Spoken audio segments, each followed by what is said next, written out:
Welcome back to the Go Spike Yourself podcast, episode 2. Thank you so much for watching last episode. I mean, it was so well received with the team and all of you at home. My name is Connor Munson. I'm a decathlete. I'm Hayden Skinner. I hurdle. Yeah, we go to Pennsylvania Western in Edinburgh, and let's get right into it.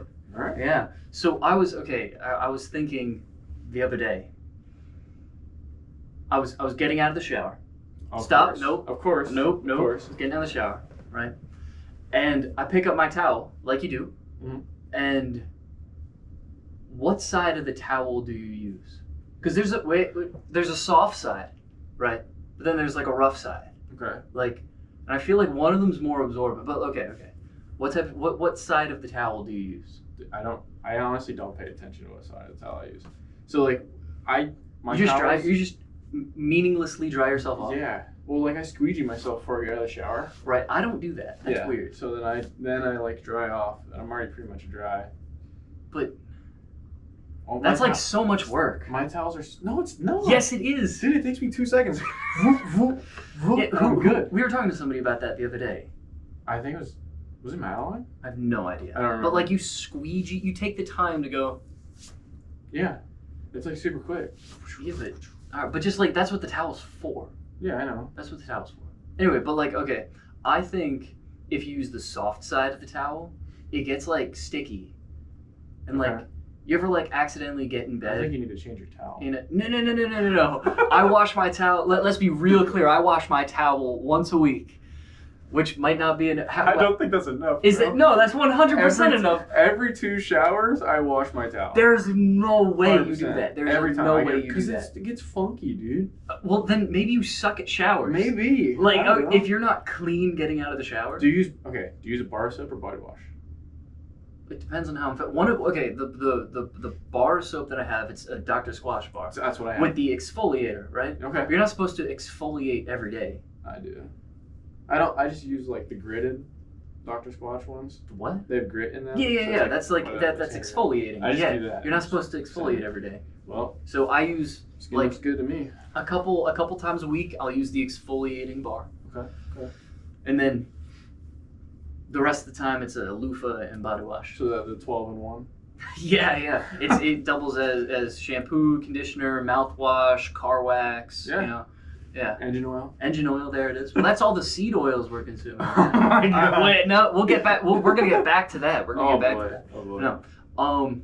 But yeah, like one side is like it's sticky. You ever go into bed like and you're still kind of damp and like you have a soft blanket and it's like, ooh, that doesn't feel good. No, I mean I've done it with my hair wet. That's not the same. Never mind. No, I don't. Never mind. But like think the rough side, I feel is more absorbent. That's all I wanted to know. That's all I wanted to know. I don't think I can reason with you on this one. That's fine. Whatever. I'll be by myself. I'll be over here. You know what? Yeah. You stay over there. Getting further away from you. But yeah. Anyways, after that was kind of all over the place. Yes, it was. It's fine. So like. The question I've wanted to ask you, but I'm going to save it for the podcast, is with you doing 10 events, I can't imagine like how nervous you are before each event. And how do you deal with those nerves before each event? Well, nerves are definitely a challenge. This got really serious really fast. I know. All right. Sorry, my bad. No worries. It's definitely a big concern, especially with, there's a lot of pressure, especially like, I don't know, coach is putting a lot of pressure on me this year, but yeah. I'm dealing with it like a champ because that's what winners do, and I'm built different. I am uniquely constructed. Like, I'm pretty sure I'm built incorrectly, but it's fine. As we all are. But yeah, nerves, I mean, it's just all about breathing. As soon as I start like getting in my head, I tend to get shallow breathed and very like hyperventilating-ish. Not really, but as long as I'm breathing deeply and like, knowing that it's not always knowing that it's not always like in my control. Yeah. I can do everything that I can in my power to be successful, but if it's not going to happen, it's not going to happen. Right. Yeah, I got you. But yeah, the one thing I will say is that it's nice to have somebody there with you during competition to make sure you do stay relaxed. So I will probably, depending on the event, will be joking around with a lot of people and just having a good time, enjoying myself. Right. But if it's like the 100, I'm gonna lock in and be. And that's exactly how I feel. It's like I will joke around up until the second I start warming up. Yeah. Because as soon as I start warming up, I need to be thinking about my race and what I need to be focused on during that race. Because how I like to view a race is there's things you're good at and there's things you're bad at. So there's things you need to be constantly thinking of throughout that race that need to be fixed in your race in order to run that PR. Yeah. So that's why I'm super, like, it's go time once I start warming up. Don't mess with me. Yeah. The thing with the field events is most of the time, the harder you try, the more tense you get, and you end up doing the technique wrong, and you end up doing bad because of it. Right. So, like, in the shot put, everybody thinks, oh, you need to get hyped up for the shot put. Rah. For me, I only have only the front of the throw needs to be super strong, because like if I try to push really hard out of the back of the circle, I'm just going to do the technique wrong. It's going to go horribly. I've done this before. Yeah. I'll end up fouling 3 different ways. It's going to be bad. I can get away with it in the long jump just because that's just be more powerful, have more speed, but things like the high jump also, you can't get away with that. You have to be relaxed. You have to do the technique correct. I'm sure that goes for the same thing with pole vault. You have to be relaxed. Yes and no. Yes and no. The thing about pole vault for me is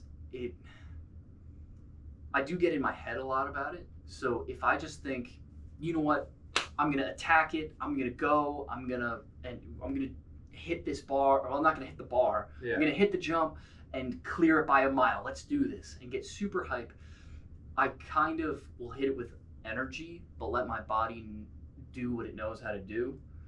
Because you only really need all that energy while you're on the ground. I got you. Everything else you can relax, do your get your technique done, blah blah blah, and yeah. So are there events in the deck that you're more nervous for over others, or is it kind of like a blanket nervousness? Yes, but only because like some days I don't feel as prepared for a specific event. It's not necessarily like I don't like this event, therefore I'm nervous for it. It's more like, oh well, we haven't really touched a pole in like 2-3 weeks, so I'm not that that's happened anytime recently, but at my old college there were meets where I just wouldn't train that event, and then he's like, you're going to be running in this, you're going to be doing the pole vault. It's like, coach, I haven't vaulted in 3 weeks. That's crazy. What? So yeah, I'd be nervous in situations like that. I got you. Right. We brought up seed oils, right? Yeah. Now, we're not going to go deep. We're not going to go deep down the rabbit hole with this.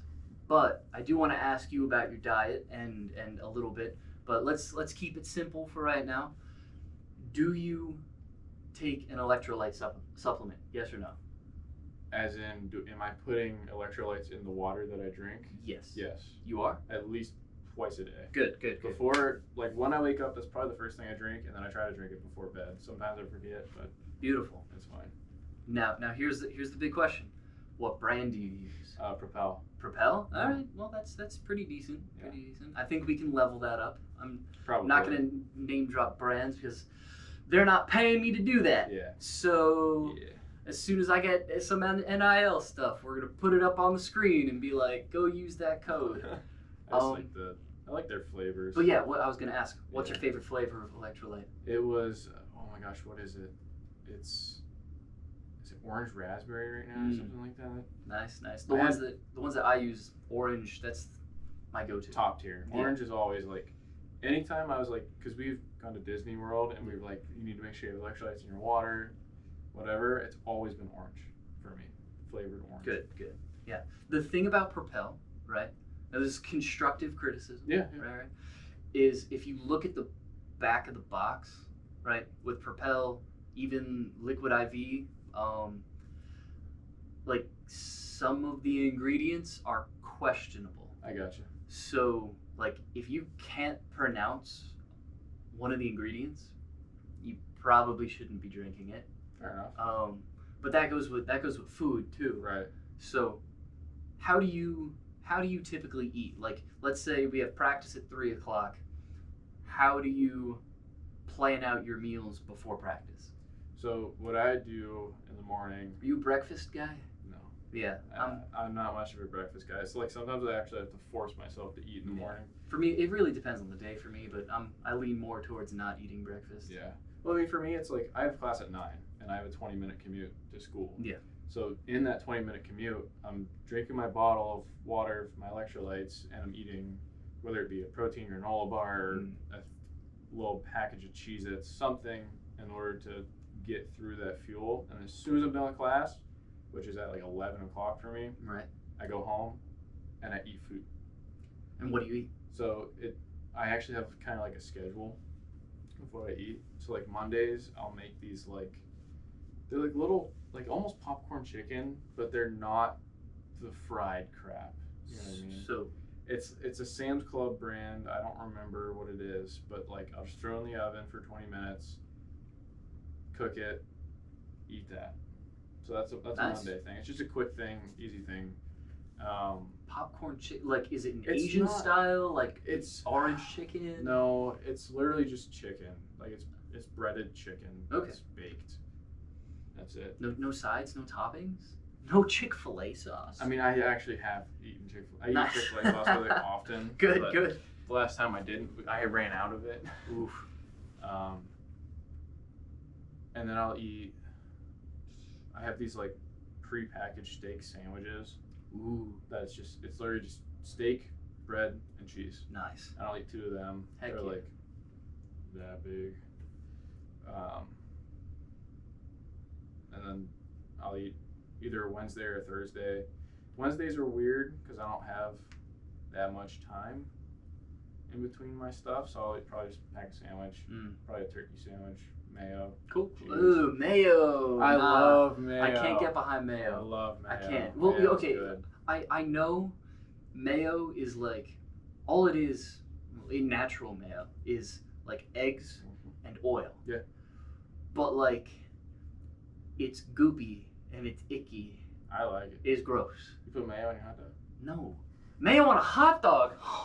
I don't do that. There are people out there I was that going do to say, that. that's I don't serial do that. killer-esque I don't do that. activities right I there. mean, mayo belongs on like Mayo belongs... sandwiches. No, burgers. mayo belongs in one place, and that's the garbage. No, Yes. in my mouth. It's good. Mayo's good. Oh my gosh. My little brother, mayo, cheese, and bread on a sandwich. That's what he likes. He'll specifically ask for that. And is he homeschooled? No. Oh, then that doesn't make sense. No. No offense to anybody who was homeschooled. I went to prom with my mom. Just mayo on saltines. That's weird. Yeah, that's a homeschool sort of that's snack. weird. No. Oh my gosh, I can't get behind mayo. No. Like, just stick with normal stuff. Yeah. No matter what I'm eating, it's always 2-3 hours before I run because I need my stomach to digest it, which you kind of get screwed over in that aspect all the time. Yeah, I need to eat as close to practice as possible because practice is also like really long. Yeah. So I'm not gonna put an hour mark on that. Yeah. But yeah, so it's a weird balance because I need to eat as close to practice as possible, but I also don't want to throw up. Right. So yeah. Yeah. I'm stuck in a rut. That's kind of sucky. I mean, even like right after I'm done working out, Yeah. the second I'm done, I'm thinking about food. Yeah. Like I want to eat food. It's unfortunate because like, I mean, now since I had that one dilemma a couple weeks ago, as soon as I'm done working out, like I'm not hungry because a couple weeks ago, right? I know you know what happened, but I'm gonna tell the story, right? A couple of weeks ago, we had a really hard training day. I did like hurdles, then I had vault, hurdles, javelin, and then I lifted on top of that. Super difficult training day. I get home. I'm like, all right, I need to refuel everything. Get all my macros, get all my micros, and hydrate, get the electrolytes, whatever. So I slam a multivitamin. I slam a whole bunch of other vitamins too. And then I down 2 glasses of water with a scoop of electrolytes in it. And I eat an entire box of mac and cheese with a can of chicken. For the canned chicken, it's just easy protein. Don't judge me. I eat canned chicken. It's Did you fun. mix it in the mac and cheese? I mixed it in the mac and cheese. Yeah. That's so fine. It was super salty, but whatever. Yeah. I start like shaking, because I did all that within 20 minutes of finishing my workout. I start like shaking. I start sweating like crazy, and I get nauseous. I'm on FaceTime with my girlfriend, and I'm like, I'll be right back. I'm going to go throw up, go into the bathroom. All she hears is, ugh! I don't feel so good. And it was the wildest experience because that had never happened to me before. It only happens to me when I'm sick. Yeah, like, did I just train too hard? Was the multivitamin expired? Like, I haven't taken that multivitamin since. I think it was the multivitamin. But honestly, it probably because you took it on an empty stomach. I did. So that's probably what did it. But multivitamins don't like kick in that fast. True. So I don't know. But then you kind of diluted it with the water. Right, exactly. I don't know I'm no doctor or anything, but that kind of makes sense. Give me medical advice. Yeah. Yeah.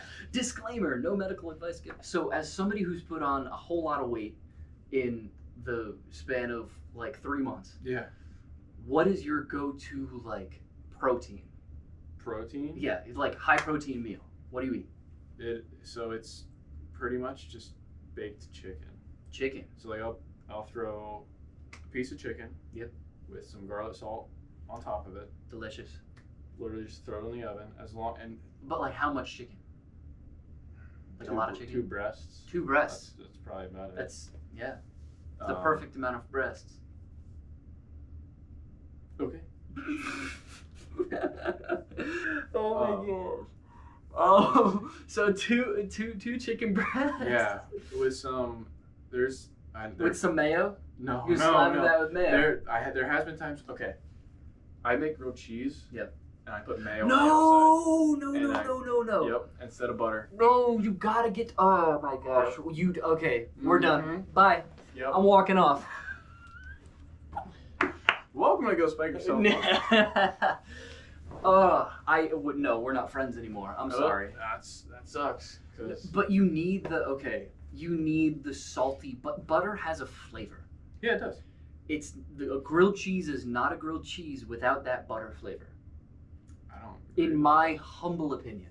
Yeah, I think so I've tried it both ways. Okay. I used to make it with the butter, and then I started making it with the mayo. Yep. And the mayo just adds a better flavor to it. Or maybe it's just different to me at the moment. Did you grow up on butter? Yeah. You grew up on butter. Okay. Yeah. So maybe it's just different. That's fine. Yeah.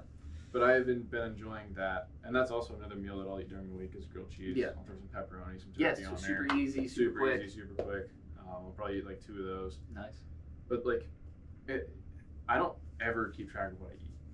I don't either. Yeah. Like, I just eat. Somebody asked me yesterday, "Do you track your calories?" And it's like, no, I just eat until I'm full, and then try to eat more on top of that. Yeah. And like with me, it's like I don't sit down and eat 3 meals a day. I'm eating 24/7. Yeah, just anytime you get a free minute, something's in my mouth. Pause. I'm eating something. There you go. There we go. Something's in my mouth. But yeah, it's just like just eat more. Mm. Like if you think you're eating enough, eat more. Yeah. Especially as an athlete, but like it's something that was interesting. Somebody had suggested to me, and by somebody I mean Instagram, suggested to me that you put butter in your coffee. What? Right. Didn't make sense. Like, but think about it. Like, it kind of makes sense. Like, butter is just cream that you've punched a lot. I mean, yeah. So, and people put cream in their coffee. Right. So I was like, well, I drink my coffee black. So, what if that became a calorie drink and I put butter in my coffee? Right. I tried it this morning. No way. It was interesting. It wasn't bad. Oh, but I used salted butter. So there was my first mistake. There's your electrolytes. There's my electrolytes. Yeah. Oh my gosh, I shouldn't have taken my electrolyte drink this morning. I mean, I don't know how much salt is in butter, but like. But yeah, that would have been hilarious. But the thing about it was, like, it kept floating to the top. Yeah. So there was a layer of, I kept having to never let it settle, like, and so I'm constantly stirring this thing, and then I forgot to do it. I forgot to stir it one time, and it coated my lips. Just butter shot. And yeah, pretty much. It was just a full thing of butter in my mouth, and it coated my lips. Just move past it. Just grosses me out. Just move past it. Just imagining you like eating a stick of butter. Yeah, but it coated my lips, and my lips were greasy for like an hour. I feel bad for your girlfriend. It tasted okay, but there were a lot of downsides to it. Yeah. I heard what you said. I'm just not. I'm not going to acknowledge it. Yeah. I don't. Butter kind of grosses me out in some ways because, as a kid, my uncles are terrible people. Oh, nice. And they made me take a bite out of a butter stick. That's delightful. That's delightful. It was the nastiest thing ever. Like butter kind of grosses me out, and still to this day, whipped cream, can't do it. Why? They held me down and filled my mouth with whipped cream, and I threw up everywhere. Too many jokes. Yeah, my uncles are great people. So it actually was one in particular, and I won't say her name, but if you're watching this podcast, and I know you will, you're the reason I have trauma. my childhood traumas from whipped cream. He knows. But that's crazy. No, okay. You don't like butter or whipped cream. I don't. That's literally, it's just milk in different forms. Right, and I love milk. I drink milk daily. Then what's the problem? I don't know. It's just weird to me. It's just your past trauma. Yeah. It is. It is. Well, and I think it's a texture thing too. Yeah. I don't like. Next week, I'm going to bring a stick of butter and do this. Right in front of your mouth. I might throw up. That's so gross. I'm gonna do it. My father actually used to take butter out of the freezer and like eat it as a kid. Interesting. Like he used to actually do that, and now he won't even look at butter. Unironically, he used to do that. Yeah. That was this when you were a kid or when he was a kid? When he was a kid. Oh. Now that's his childhood trauma. Yeah. It's there's generational butter trauma in your family, dude. How do we fix this? How do we exit the loop? You have to. I won't torture my children with butter. That's one way to do it. Anyway, but butter is a really good calorie source. Oh, just be careful what kind of butter you're getting. I cook in clarified butter. It's called like ghee. Yeah. Because it's butter but with a higher smoke point. I'm really not about those seed oils and coconut oil has too low of a smoke point for me. But my roommate, she's cooking last week, and she puts the coconut oil in the pan. But she had the pan heating on high for like 5 minutes. Oh boy. Yep. Smoke. And the thing about the vent that we can turn on, it doesn't go out of the house, right? The vent redirects the smoke from here and blasts it back towards your face, into the room. Oh The entire house smelled like burned, rancid coconut oil for like days. That is a terrible fan. Yeah. What is it? I have no idea. What's the purpose? I have no idea. There's no purpose. It's just there, and we've been using it. We only noticed it actually today that it doesn't go to the outside. It just goes right back into the room. That's stupid. It does nothing. The dumbest fan I've ever. Yeah. But we opened up all the windows, which sucked because it was cold. Yeah. Turned on all the fans. Smoky for an hour. Yeah. I believe it. Just like today, there was all those brush fires and wildfires out today. Yeah. There's like 4 or 5 of them And, around. like, I have a fire pit in my backyard. Like, when y'all came over tonight, I was actually like gonna light a fire. We probably. But there's that. There's a band right now. Yeah, there's that burn ban. Yeah. It's all right. We might just do it anyway. It's fun. As long as we're controlled. So with you doing 10 events, that's a huge strain on your body. Yes, it is. Like 24/7. Mm-hmm. Even when you're training, you're competing, it's a huge strain. How do you take care of yourself, preventative and reactive care to your body? So the biggest thing that I've noticed is lifting is crucial to not getting injured. Absolutely. My old coach, I had expressed some concern to my athletic trainer that I thought I might be overtraining with running.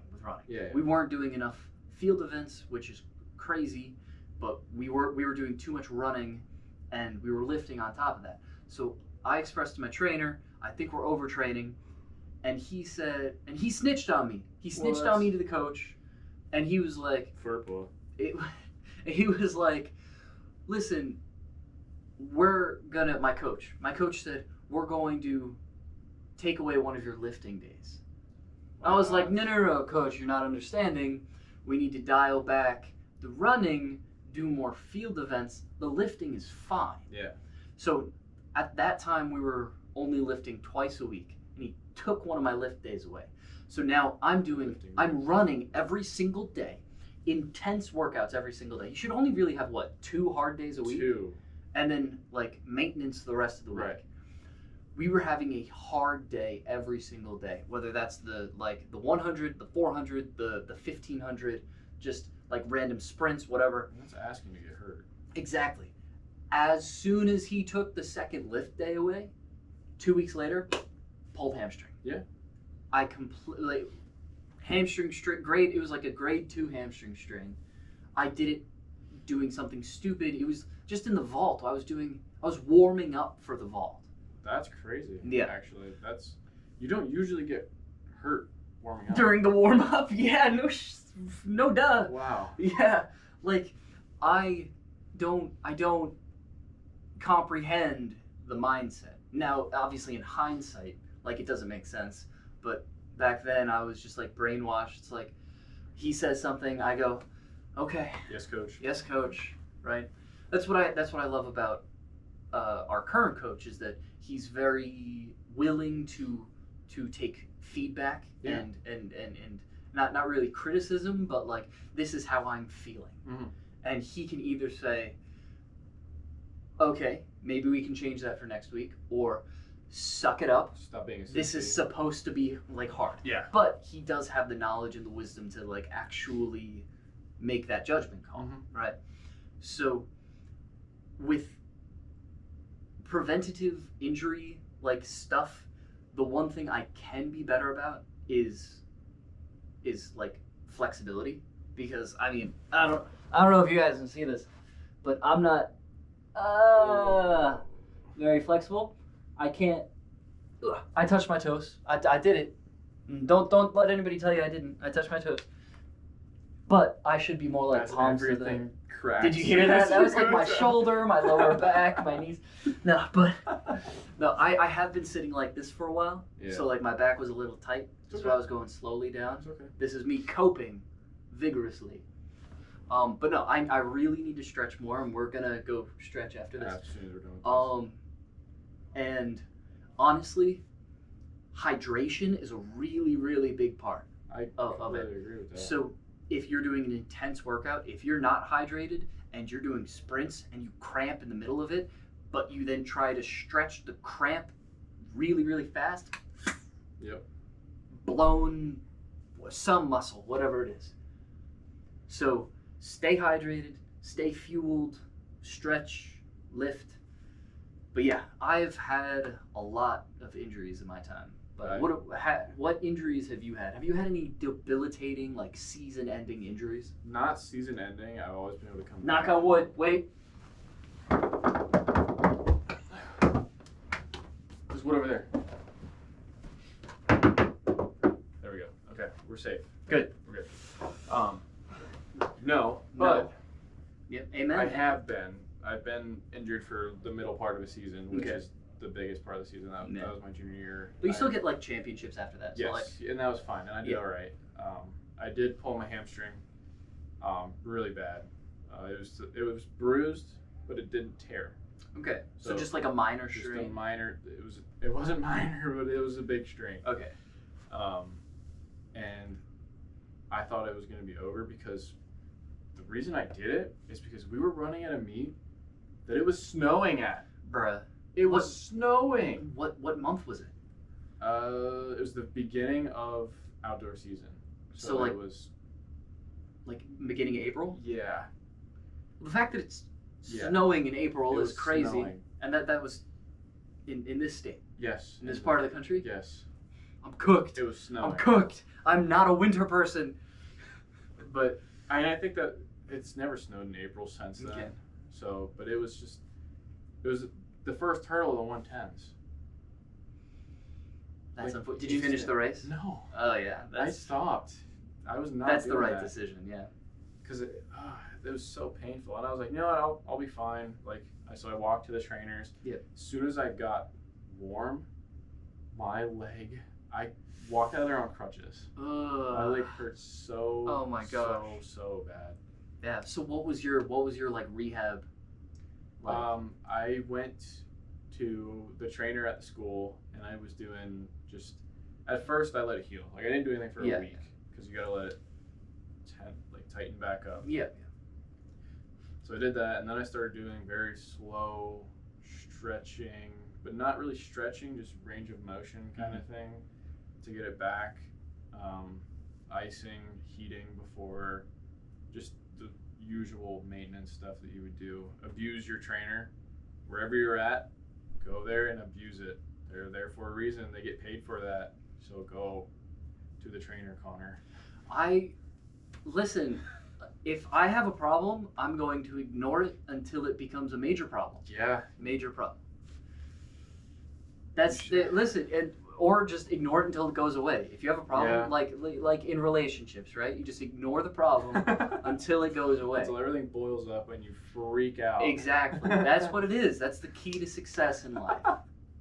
Just ignore your problems. Go to the trainer. Go to the trainer. Seriously. Be preventative. Go to marriage counseling. Yes. If your shins hurt one practice, they're going to hurt the next. Go to the trainer. Get some care. Get it gavelled on. Get whatever you need. The gavel. The what? I'll The like scraping? Yeah. Is that what that's called? Yeah. Like a gavel? Gavel. Like how a judge. That's what I've always called it. I just call it scraping. Get scraped. There, yeah. Have you ever gotten your pecs scraped? Mm-mm. Terrible. I don't know. Yeah. I've had my shin scraped before. That's brutal. It's painful. But yeah. It's almost comparable to getting your calf rolled. That hurts. That when like a massage person or the trainer just digs in with both fingers and goes right up your calf. I feel my whole You're back gripping tense up. You're gripping the table, leaving claw marks underneath it. Dude, it hurts. Oh my god. It always feels so good after, so I just keep doing it. Do you roll? I accidentally left my foam roller in New Jersey, so no. But I've got I got the stick. Yeah. Does this? So if I'm feeling extra tight or if I've got a knot somewhere or cramp, I use that to roll it out.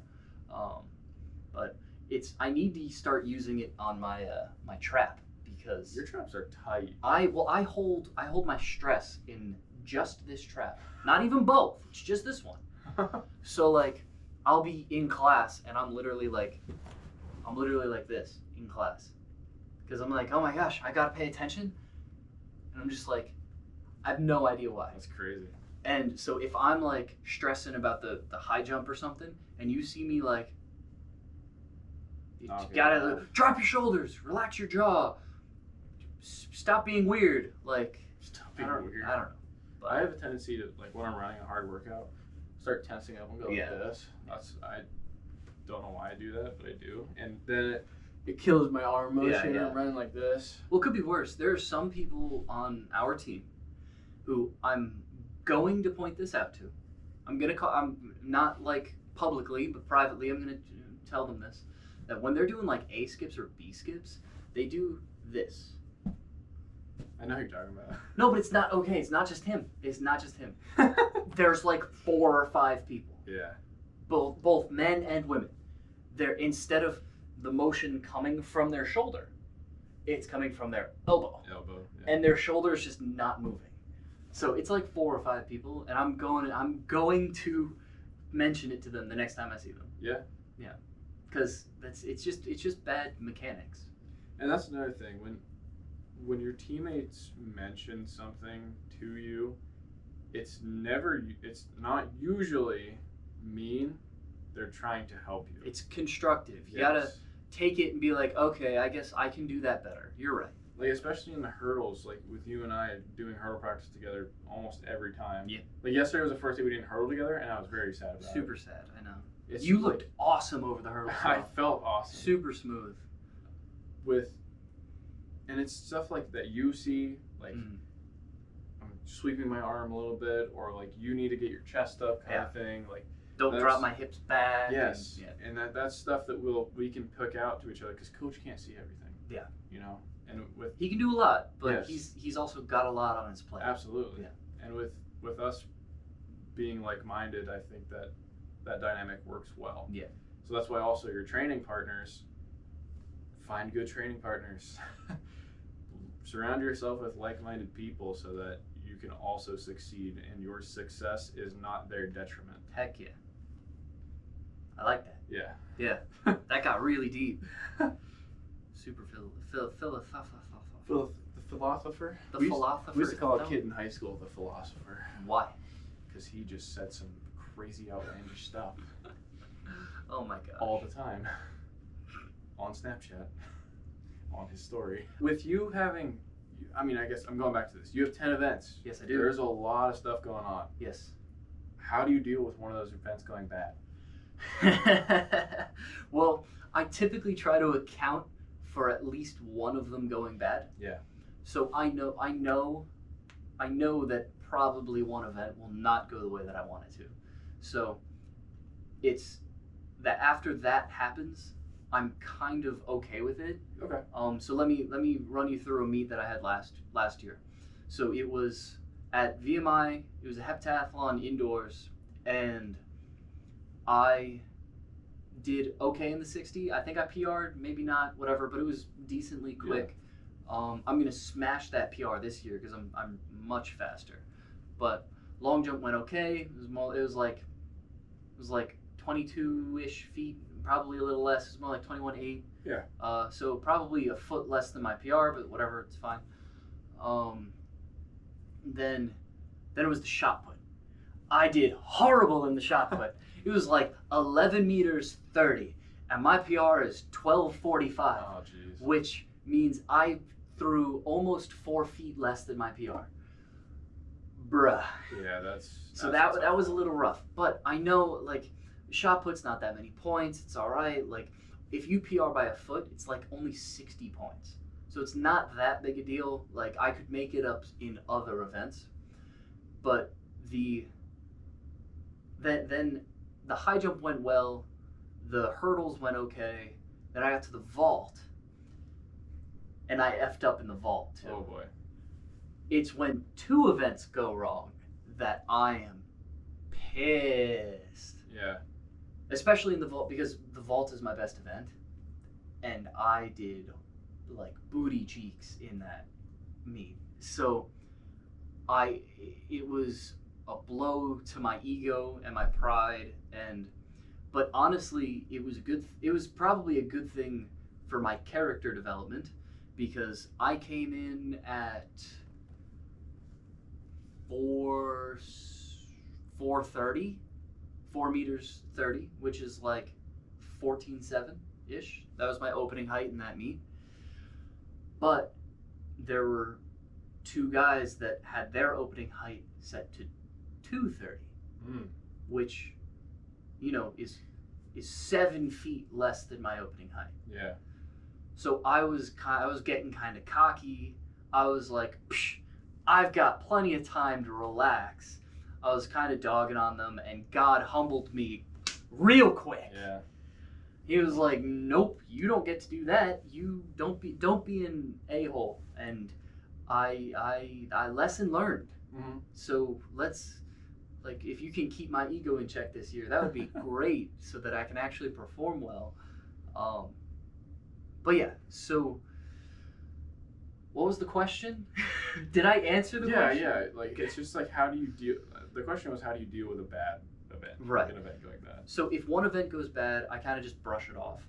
But the thing with the multis is you've got to be able to compartmentalize. Mm-hmm. And this goes for not just the multi-eventers, but anybody who does more than one event in a meet. So let's say you're doing the 110 hurdles, the 400 hurdles, you have a relay, and then, I don't know, coach wants to put you in the 100 or something. Yeah. I don't know why he would, but like, let's say that first event goes really, really bad. Are you going to let that affect the other three events? Absolutely no. Yes. No, and I've had races where I've screwed up the hurdles, and then I got to go run the 400 hurdle. Exactly. And I always end up doing better in the 4 that meet, because I'm so mad that I screwed up the 110s that I do better in the 4. Yeah. So with running pissed off is easy. Yeah. Not easy, but like, you can push harder with those emotions, right? But with the multis being so like, I can't high jump pissed off. Yeah. So I need to be able to compartmentalize and put it away and be like, that event is over, on to the next one. Like, yeah, sure, long jump might not have gotten. Is that another yawn? No. Am I gonna have to Aikido this one too? My eyes are watering. That's like Aikido. That's like the 4th one. That's the only one I've noticed. I keep looking away to do it. Okay. So I didn't want to bother you. Oh my gosh. Oh. But Nap time. yes, it's nap time. But I've got to be able to compartmentalize it. Be like, this is done. Yeah, maybe the long jump didn't go well, but I'm no longer a jumper. I'm a thrower now. Yeah. I'm in the thrower mindset. I get to eat food, so I'm happy, and you know, the past is the past. I can't change it. Right. But yeah. So when you do have a bad event, right? Like, let's say you have a bad meet and you run kind of slow in the hurdles, right? Yeah. So do you think about like some goal that you have, and yeah. So like, I think of like a bad race leading like you. I mean, say I want. Like, I guess my question is, how do you stay motivated? Like, is it that goal that you have? Oh, absolutely. Okay. Yeah. So like, I mean, at the beginning of the year, Coach made us all set goals and go over our goals with them, which I think is a great idea. Do we know that everybody sat down with him and talked about goals? I doubt it, but it's all right. It's okay. It's okay. I did. Submit your goal sheet. Please. Put in your weights. Put in your weights. Put in your weights. For the love of everything, put in your weights. Oh. Anyway, you sat down with Coach with your goal sheet. Yeah, and it's a great thing to have goals, because then you have something that you're pushing towards. Of course. You have a higher power that you're trying to. It's like your relationship with God. Yep. Like, you have a higher thing that you want to get to, and once you reach that goal, you set another one. Yeah. Because if you don't want to continuously keep getting better, why are you in a college sport? Right, exactly. Like, why are you spending your time and money? It's not cheap. Exactly. This isn't cheap to do this. Yeah. You got to pay all that tuition. So once you achieve that goal, you set a new one. But how high do you set that goal? So that's a hard middle ground you got to find, because you have to know yourself and what you're willing to do. So like for me, like I want to go to nationals this year. Yep. Like that is my goal. I want you to do that too. That's my absolute, like if I reach that, I will be very satisfied with this season. Good. But this season I hit nationals. What's the next step? What is in reach of me? Winning nationals, going from nationals to say an Olympic tryout kind of thing. Heck yeah. That's what you got to keep in mind. Like your goals need to build on each other. It's not like I get to nationals, okay, I'm done. I'm satisfied. You go to nationals and you retire. Yep. I got 2 more years. I'm done after this. We're good. Yeah. So I can agree with you there, but I do think that you should have that end goal in mind. Right. Right. So end goal for me, Olympic gold medal. Yeah. Right. That's the end goal. 2020.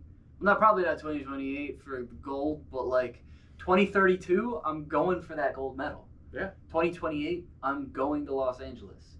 You know, but then I think there are middle steps, right? So for right now, it's score 72,000 points. 72,000 points would be crazy. How do you do that? 7,200 points in the decathlon. Then it's like, win D2 nationals. Then it's go pro. Then it's like Yeah. slowly build. So, what would you say? What do you think your end goal is, other than like living a happy, healthy life with the woman of your dreams? Yeah. End goal, I think, would be just to be at the Olympics. Like I don't even care if I get a medal. I want to be there, and I want to see the community that builds. The medal. To get the tattoo. That too. Get the Olympic I rings want tattoo. that tattoo. Look, have I told you about this? No. All right, this tattoo right here. I'm gonna explain it for the entire world. First of all, this is the date of my first track practice. My first track practice ever. Now, when I was getting it, the guy was like, "Oh, you should make it bigger, fill out all this space. You got super huge arms. I wish I had arms like you." But I told him, no, I kind of want it small because it's not complete yet. Yeah. Because I'm going to put the Olympic rings behind it. That's pretty badass. I can't lie. So I've had this tattoo since 2022, so it's coming up. Holy mackerel. I've had this tattoo for like almost 3 years. You're getting old. But yeah, where did time go, man? But that, what was I going to say? But yeah, it's going to be super, I guess, reflective and parallel with where I started and where it ended. And I'm pushing every day to get there. Yeah. So. And even when it ends for me, like that's my goal from the track, on the track. Yep. But then when that part of my life ends, you're gonna hop on steroids and get huge? No. Oh. I want to coach the next generation. Beautiful. Of that. I love that. Like that's been a dream of mine. Like that, I think that's my ultimate goal. Because I want to coach and teach. Like I want to be able to teach. I want to be able to give the opportunities that I was given. Because I'm very thankful for my high school coaches, my coach Taylor, any of the coaches that I've had. I'm extremely thankful because they take time out of their lives. Yes, they're getting paid to do it sometimes, but they are getting paid. Yes, but it's just the principle of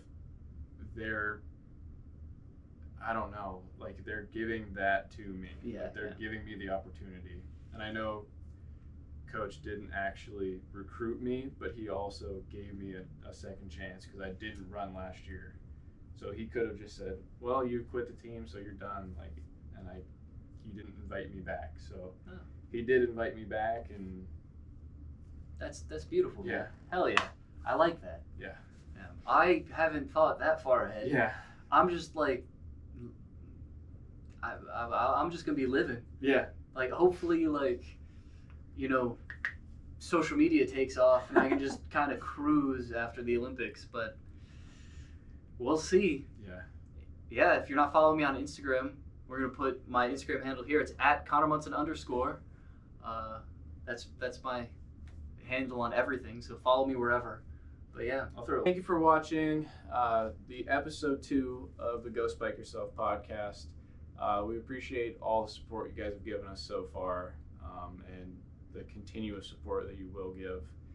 And yeah, if you haven't subscribed yet, please consider doing so. Throw that bell on, leave a like, leave a comment. Everything helps get us out there to more people. Smash those buttons. And if you don't like what we talked about, go spike yourself.